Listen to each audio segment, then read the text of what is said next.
It's July 47. A farmer by the name of William Mack Brazel, owner of a ranch in Corona, discovers strange debris in a field. One morning after a stormy night, the objects are unusual: ultralight metal pieces impossible to break, silvery rods and wires as if part of a complex contraption, a material resembling plastic but unbreakable. Intrigued, Brazel decides to tell the local authorities. Sheriff George Wilcox, equally astonished, immediately contacted the Roswell military base. The Army quickly dispatched a team to the site. The debris is transported to Fort Worth Air Force Base, Texas. Later, an official announcement shakes the world. The U.S. Army announces the recovery of a crashed flying saucer near Roswell. The media went wild, and the news spread around the world, fueling rumor and speculation. But a few hours later, all hell broke loose. General Roger Ramey, commander of the Fort Worth base, called a press conference. He presents a new version. The flying saucer story was just a misunderstanding. What the farmer found was nothing more than a weather balloon used for scientific surveys. Journalists are puzzled. Why did the Army change its story so quickly? Why would a simple balloon require such rapid military intervention? From then on, the Roswell affair became a mystery, and the first theories of a cover-up appeared. Soon after the events, several witnesses begin to speak out, despite military threats. Local residents claim to have seen strange lights in the sky the night before, violent metallic noises like a crash. The military cordoned off the area at dawn and denied access to civilians. Other witnesses, such as former soldiers, later revealed that the debris was not man-made. Some even claim to have been forced to sign confidentiality agreements under threat of reprisals. One crucial testimony comes from Major Jesse Marcel, who took part in the recovery of the objects. Years later, he asserted that the materials recovered at Roswell were unlike anything known on Earth. According to him, some pieces had strange properties, such as reform after being bent, unbreakable even with tools, show engraved inscriptions similar to symbols. These statements put the Army in a difficult position, as they totally contradict the official version of the weather balloon. Another key element of the case concerns the alleged recovery of non-human bodies. Anonymous witnesses and former soldiers recounted years later that the Army had transported several bodies, described as small, between 1 meter and 1 meter 20, grayish with strange skin, disproportionately large heads, large black eyes, and frail physiques. One of the most disturbing accounts comes from Glenn Dennis, a Roswell undertaker. He recounts how one day a member of the military came up to him and asked small, airtight coffins, how to preserve bodies exposed to unknown substances.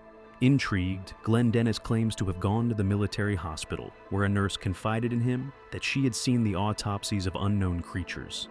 Is this theory credible? Once again, the Army remains silent.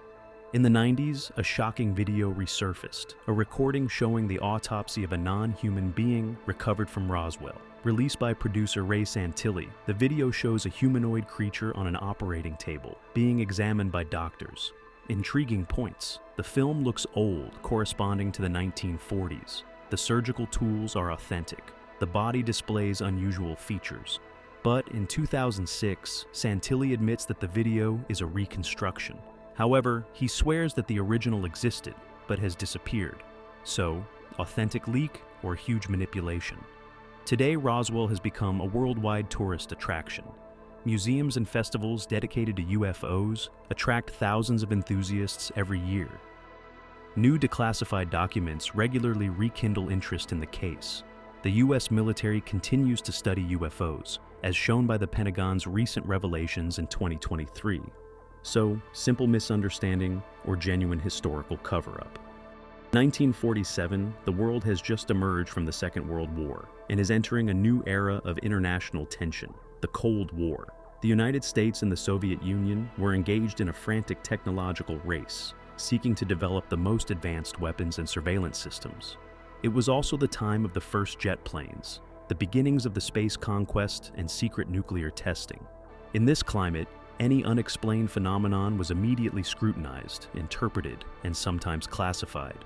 The population, still marked by the war and recent technological innovations, began to take an interest in the mysteries of the universe. Reports from pilots claiming to have observed strange objects in the sky multiplied. The idea that extraterrestrial civilizations might be watching us no longer seemed so absurd.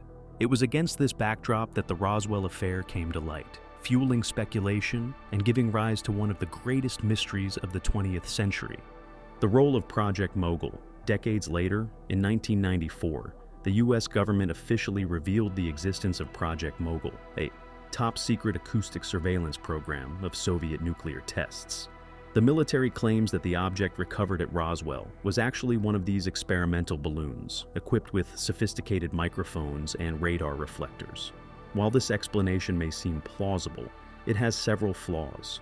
Why did the first witnesses, including experienced military personnel, describe totally unknown materials? Why did they wait almost 50 years before disclosing this information?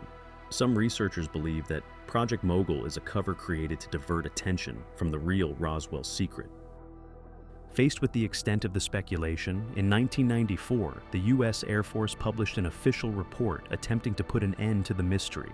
According to this report, the famous bodies found near the wreckage were not extraterrestrials, but crash test dummies used in military experiments to measure the impact of air crashes on pilots. But then again, not everyone is convinced by this explanation. Several witnesses claim that these dummies were not used until much later, in the 1950s, making this explanation invalid for the Roswell incident. If the report was intended to close the case once and for all, it has only rekindled doubts. Roswell and its influence on popular culture. Since the 1947 incident, Roswell has become a major symbol in popular culture. Films, TV series, documentaries, and books have fueled the legend, turning the Little Gray, the alien with the big black eyes and frail body, into a worldwide icon. Famous films and TV series such as X-Files, Independence Day, and Roswell have exploited the story, turning it into a modern myth. But beyond entertainment, Roswell also had a profound impact on the perception of UFOs worldwide. The case contributed to the emergence of the wave of UFO sightings of the following decades, even prompting some governments to seriously investigate the phenomena.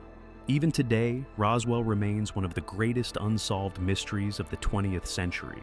Should we believe the official version? Or, on the contrary, should we believe that we're still being kept in the dark about an inconvenient truth? Is the Roswell mystery a carefully nurtured myth, or an impossible truth to reveal? What do you think? Weather balloon or encounter of the third kind? Tell me what you think in the comments. Like, subscribe and activate the bell so you don't miss a thing.